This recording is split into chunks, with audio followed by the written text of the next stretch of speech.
necesitas tener rewards, necesitas tener fichitas de bien hecho gomets. Y si se posponen demasiado es muy difícil. Entonces tienes que poner gomets lo pequeño que sea necesario y tienes que medir con todo el cariño que necesites para notar que Claro. progresas. Y eso implica Sí. muchas Todo lo veces pequeño que cambiar haga las falta. métricas, ¿no? Mide todo lo pequeño. Pues al principio la métrica es adherencia, luego la métrica es subir peso, luego la métrica es aumentar la frecuencia. Y a lo mejor la métrica cambia mucho en el sentido de que a veces la métrica para una persona puede ser subir 5 kilos y la métrica para una persona puede ser subir 100 gramos. Y esto aplica tanto al entrenamiento como a la conducta. O sea, tienes que, para cambiar una conducta, tienes que hacer checks regulares de cómo estoy cambiando Claro, pero para, exactamente, y para tienes que medir con reforzar precisión. eso y todo. Ese refuerzo Entonces, sí, ese positivo. refuerzo y además tienes que extinguir las conductas que no, o sea, tienes que eliminar el reforzador de las conductas que no quieres emitir y además tienes que asegurarte que no estás reforzando inadvertidamente una conducta que no es deseable, por ejemplo, reforzamiento negativo, que se refuerza el proceso de evitación. Claro, pero de nuevo, todo esto son leyes. Es decir, son las leyes que se supone que la psicología no tiene. Pues mira, pues sí. Y todos estos procedimientos de modificación de conducta se aplican y se aplican constantemente, no solo en el laboratorio a ratas, se aplican en nuestro mundo. Por supuesto, siendo la conducta humana la que es, el problema no es que estas leyes no funcionen con una persona concreta, el problema es identificar correctamente qué es lo que funciona. Cuando hablamos, por ejemplo, de un reforzador se define no por sus cualidades intrínsecas, se define por su efecto en la conducta. Si a ti te gustan mucho los pimientos y a mí no me gustan los pimientos, darte un plato de pimiento del piquillo a lo mejor para ti es un reforzador, pero para mí no. El pimiento no es un reforzador porque sí, porque pimiento. El pimiento es un reforzador para mí, o no lo es. Si no tiene efecto sobre mi conducta, no es un reforzador o no es un castigo. Y eso es de nuevo lo que viene cuando la gente, esto nos pasa a los papás con nuestros hijos, etcétera, que a veces pues intentamos castigando con cosas que no son un castigo para el niño, porque le dan igual o porque lo que sea, o reforzando inadvertidamente conductas que no queremos, etcétera, etcétera, etcétera.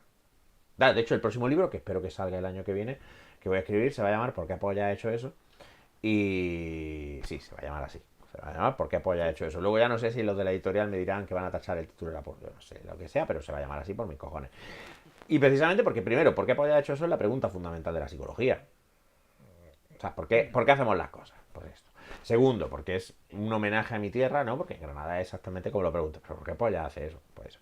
Y en tercer lugar, porque es mi asombro, ¿no? Mi motivación.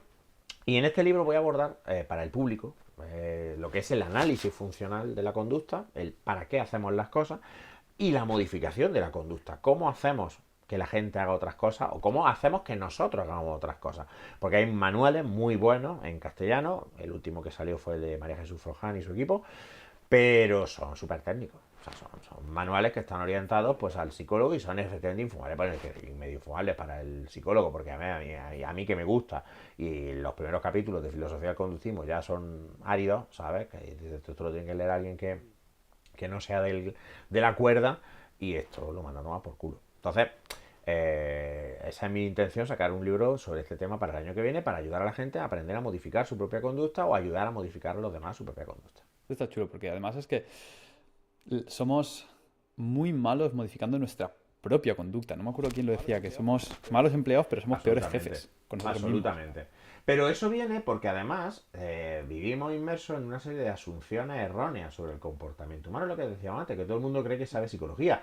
Entonces, por ejemplo, pues tenemos la idea de que los castigos son eficaces para modificar la conducta cuando sabemos que son mucho menos eficaces que el reforzamiento de conducta alternativa o la extinción condicionada de las conductas indeseables, o mejor todavía, las dos cosas a la vez, extinguir la conducta que no quiero y reforzar la conducta que sí quiero.